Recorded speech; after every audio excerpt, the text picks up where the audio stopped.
ദൈവവിശ്വാസത്തിലും ദൈവസങ്കല്പത്തിലുമൊക്കെ കടുത്ത നിലപാട് സ്വീകരിച്ചിരുന്ന അല്ലെങ്കിൽ അതെല്ലാം മിത്താണെന്ന് പറയാതെ പറഞ്ഞിരുന്ന കാലത്ത് നിന്ന് ഇടതുപക്ഷം പ്രത്യേകിച്ചും CPM വ്യതിചലിച്ചിട്ട് കാലങ്ങളേറെയായി. പ്രായോഗിക രാഷ്ട്രീയത്തിൽ മുന്നോട്ട് പോകണമെങ്കിൽ വിശ്വാസ സമൂഹത്തെയും ചേർത്ത് പിടിച്ചേ കഴിയുമെന്ന തിരിച്ചറിവ് തന്നെയാണ് ഈ പാദമാറ്റത്തിന് പിന്നിലെ പ്രധാന രഹസ്യം. പിന്നീട് ഇങ്ങോട്ട് ശ്രീകൃഷ്ണ ജയന്തി ദിനത്തിൽ ബാലഗോകുലം നടത്തുന്ന ശോഭായാത്രയ്ക്ക് പകരം CPMന്റെ നേതൃത്വത്തിൽ സാംസ്കാരിക ഘോഷയാത്ര ഉൾപ്പെടെ പലകുറി നടത്തിയതിനും പല സ്ഥലങ്ങളിലും വിശ്വാസ സമൂഹത്തിന്റെ ഭാഗമായിരുന്ന ആചാരങ്ങളിൽ പാർട്ടി പങ്കാളിത്തം വഹിച്ചതിനുമൊക്കെ നമ്മൾ സാക്ഷ്യം വഹിച്ചിട്ടുണ്ട്. എന്നാൽ ഇതിൽ നിന്നെല്ലാം വിഭിന്നമായിരുന്നു ശബരിമല സ്ത്രീ പ്രവേശന വിഷയത്തിൽ പാർട്ടി സ്വീകരിച്ച നിലപാട്. അതിനോട് പാർട്ടിക്കുള്ളിൽ നിന്ന് പോലും ശക്തമായ എതിർപ്പുകളും വിയോജിപ്പുകളും ഉയർന്നു വന്നു. ഇത്തരമൊരു സെൻസിറ്റീവായ ലക്ഷക്കണക്കിന് ആളുകൾ അടിയുറച്ച് വിശ്വസിക്കുന്ന ഒരു വിഷയത്തിൽ സർക്കാരും പാർട്ടിയും ധൃതി കാണിച്ചെന്നും വിവാദങ്ങളിൽ പാർട്ടി വക്താക്കൾ വിശദീകരണം നൽകാത്തതുമെല്ലാം പാർട്ടിക്ക് തന്നെ വലിയ തിരിച്ചടിയായി. പിൽക്കാലത്ത് പലരും പാർട്ടി വിട്ടുപോകാൻ പോലും ഈ വിഷയം കാരണമായെന്നതും സത്യം തന്നെയാണ്. എന്നാൽ അധികം വൈകാതെ തന്നെ ഈ ക്ഷീണം തീർക്കാനായി സർക്കാർ പ്രത്യക്ഷമായും പരോക്ഷമായും പല പദ്ധതികളും ആവിഷ്കരിച്ചു.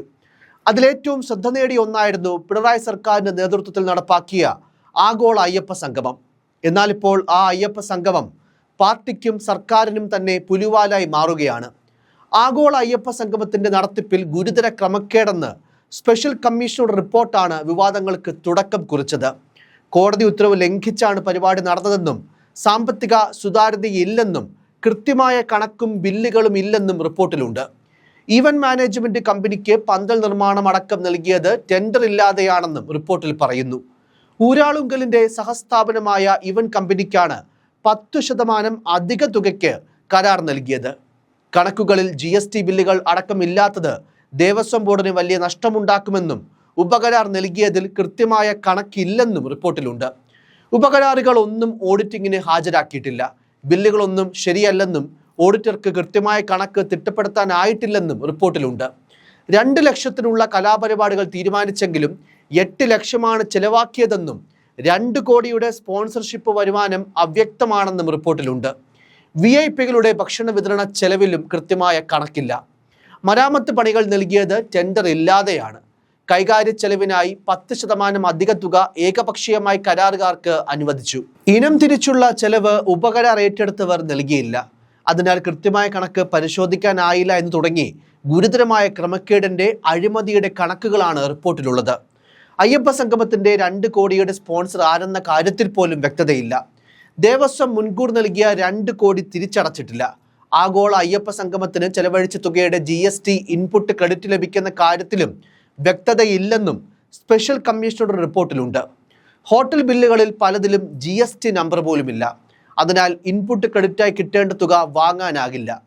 കലാപരിപാടികൾക്ക് എസ്റ്റിമേറ്റിനേക്കാൾ കൂടുതൽ തുക ചെലവിട്ടു. VIP ഏരിയയിൽ ഭക്ഷണം വിളമ്പിയതിനും കണക്കിൽ പെടുത്താത്ത തുക ചിലവിട്ടുവെന്നും പറയുന്നുണ്ട്.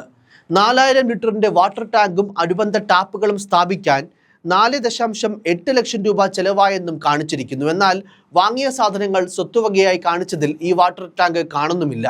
ഇതിനിടെ സൈബർ ലോകത്തെ സഖാക്കൾ തലയിൽ മുണ്ടിട്ട് നടക്കേണ്ട അവസ്ഥയിലാണ്. ട്രോളുകൾ ആരംഭിച്ചതോടെ പല CPM പ്രൊഫൈലുകളും നിശബ്ദമാണ്. അതേസമയം ആഗോള അയ്യപ്പ സംഘവുമായി ബന്ധപ്പെട്ട സാമ്പത്തിക വിവാദങ്ങളിൽ കൈമലർത്തുകയാണ് CPM സംസ്ഥാന സെക്രട്ടറി MV ഗോവിന്ദൻ. കണക്കുകൾ ശരിയാക്കണമെന്ന് പറഞ്ഞ പാർട്ടി സെക്രട്ടറി അതിന്റെ ഉത്തരവാദിത്വം പാർട്ടിക്കില്ലെന്നും കൂട്ടിച്ചേർത്തു. പരിപാടിയുടെ വരവ് ചെലവ് കണക്കുകൾ കൃത്യമായി ബോധിപ്പിക്കേണ്ടത് അത് നടത്തിയവരുടെ ഉത്തരവാദിത്വമാണ്. സാമ്പത്തിക കാര്യങ്ങളിൽ പാർട്ടിക്ക് യാതൊരുവിധ ബാധ്യതയും ഇല്ലെന്നും പിഴവുകൾ ഉണ്ടെങ്കിൽ അത് തിരുത്തണമെന്നും MV ഗോവിന്ദൻ പറഞ്ഞു. വിവാദങ്ങളെ ന്യായീകരിക്കാൻ പാർട്ടി നിൽക്കില്ലെന്നും ഉത്തരവാദിത്തപ്പെട്ടവർ തന്നെ ഇതിന് മറുപടി പറയണമെന്നും അദ്ദേഹം കൂട്ടിച്ചേർത്തു. മറുവശത്ത് ശബരിമല ആഗോള അയ്യപ്പ സംഗമത്തിന്റെ കണക്കുകളിൽ പൊരുത്തക്കേടെന്ന് ഹൈക്കോടതിയും തുറന്നടിച്ചതോടെ പ്രതിരോധം തീർക്കാനാകാതെ സർക്കാർ പെടാപ്പാട് പെടുകയാണ്. കരാറുകൾ നൽകിയത് ടെൻഡർ നടപടികൾ പാലിക്കാതെയാണ്. ബില്ലും സാധനങ്ങളും തമ്മിൽ പൊരുത്തക്കേടുണ്ട്. 150 കിടക്കകൾ വാങ്ങിയതിൽ 50 എണ്ണം കാണാനില്ലെന്നും ബോർഡിൽ നിന്നും എടുത്ത 2 കോടി തിരിച്ചടച്ചിട്ടില്ലെന്നും കോടതി ചൂണ്ടിക്കാട്ടി. ഗുരുതര സാമ്പത്തിക അച്ചടക്കമില്ലായ്മയെന്ന് കുറ്റപ്പെടുത്തിയ ഹൈക്കോടതി ദേവസ്വം ബോർഡിനോട് വിശദീകരണം തേടിയിരിക്കുകയാണ്. സ്വതന്ത്ര ഓഡിറ്റിംഗിൽ കണ്ടെത്തിയ പൊരുത്തക്കേടുകളിൽ ഫെബ്രുവരി 27-നകം വിശദീകരണം നൽകാനാണ് justice V Raja Vijayaraghavan, justice KV Jayakumar എന്നിവരുൾപ്പെട്ട ദേവസ്വം ബെഞ്ച് ഉത്തരവിട്ടത്. ബോർഡിനു വേണ്ടി വിജയൻ ആൻഡ് അസോസിയേറ്റ് എന്ന ചാർട്ടേഡ് അക്കൗണ്ടന്റ് സ്ഥാപനമാണ് ഓഡിറ്റിംഗ് നടത്തിയത്. അയ്യപ്പ സംഗമത്തിന്റെ നടത്തിപ്പ് ഊരാളുങ്കൽ ലേബർ കോൺട്രാക്ട് സൊസൈറ്റിക്ക് കീഴിലുള്ള Indian institute of infrastructure and constructions ടെൻഡറില്ലാതെ കരാർ നൽകിയതും റിപ്പോർട്ടിൽ കൃത്യമായി ചൂണ്ടിക്കാട്ടിയിട്ടുണ്ട്. അതേസമയം ആഗോള അയ്യപ്പ സംഗമത്തിന് സർക്കാർ ഒരുക്കിയത് പശ്ചാത്തല സൗകര്യം മാത്രമെന്നാണ് മന്ത്രി VN വാസവൻ പറയുന്നത്. 4 കോടി രൂപ സ്പോൺസർഷിപ്പ് വഴി കിട്ടിയെന്നറിയാമെന്നും ബാക്കി കണക്ക് കൃത്യമായി പറയേണ്ടത് ദേവസ്വം ബോർഡാണെന്നും അദ്ദേഹം പറയുന്നു. ഇത് പറയുന്നത് ദേവസ്വം വകുപ്പ് മന്ത്രി തന്നെയാണെന്നുള്ളതാണ് ഏറ്റവും വലിയ വൈരുദ്ധ്യാത്മകത. എന്തായാലും അടുത്ത നിയമസഭാ ഇലക്ഷൻ പടിവാതിക്കൽ നിൽക്കെ ഈ വൻ അഴിമതി കത്തിച്ചു നിർത്താൻ തന്നെയാണ് പ്രതിപക്ഷം ശ്രമിക്കുന്നത്. അയ്യപ്പ സംഗമം അയ്യപ്പന്റെ പേരിലുള്ള മറ്റു തട്ടിപ്പെന്ന് പ്രതിപക്ഷ നേതാവ് VD സതീശൻ തുറന്നടിച്ചു. ഹൈക്കോടതി കണക്ക് തരാൻ പറഞ്ഞ കേസിൽ പോലും നടന്നിരിക്കുന്നത് വൻ കൊള്ളയാണ്. വിശദമായ അന്വേഷണം നടക്കണം. ഹൈക്കോടതി അന്വേഷിച്ച് കുറ്റക്കാർക്കെതിരെ നടപടി എടുക്കണമെന്നും VD സതീശൻ ആവശ്യപ്പെട്ടു. കോടികൾ കൊള്ള നടത്തിയെന്നും പരിപാടിയിൽ പങ്കെടുക്കാത്ത ആളുകളുടെ പേരിൽ പോലും കണക്ക് ഉണ്ടാക്കിയെന്നും VD സതീശൻ പറഞ്ഞു. കള്ളക്കണക്കാണ് മുഴുവൻ എഴുതി വെച്ചിരിക്കുന്നത്. നന്ദഗോവിന്ദം ഭജൻസ് പരിപാടിയിൽ പങ്കെടുത്തിട്ടില്ല. അവരുടെ പേരിൽ പോലും പൈസ എഴുതി വാങ്ങിയിരിക്കുന്നു. ആ പരിപാടിയിൽ 4000 പേർക്കൊന്നും ഭക്ഷണം നൽകിയിട്ടില്ല. പരിപാടിയിൽ ആകെ പങ്കെടുത്തത് 600 പേരാണെന്നും VD സതീശൻ പറഞ്ഞു. ഇവിടെ സംഗമത്തിൽ പങ്കെടുക്കാത്ത നന്ദഗോവിന്ദം ഭജൻസ് എന്ന ട്രൂപ്പിന്റെ പേരിൽ 8 ലക്ഷം രൂപയുടെ ബില്ല് പാസാക്കിയതാണ് വിവാദമായിരിക്കുന്നത്. സംഗമത്തിന് ദിവസം രാവിലെ ഭക്തിഗാന സദസ്സ് അവതരിപ്പിച്ചത് ഗായകൻ ഇഷാൻ ദേവും സംഘവുമായിരുന്നു.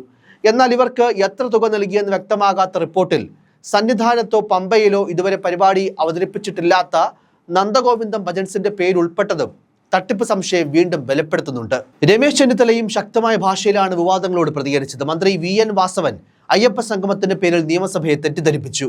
മന്ത്രിക്കെതിരെ നിയമസഭയിൽ സ്പീക്കർക്ക് കത്ത് നൽകുമെന്നും രമേശ് ചെന്നിത്തല പറഞ്ഞു. സംഗമത്തിന്റെ മറവിൽ വൻ തട്ടിപ്പ് നടത്തി.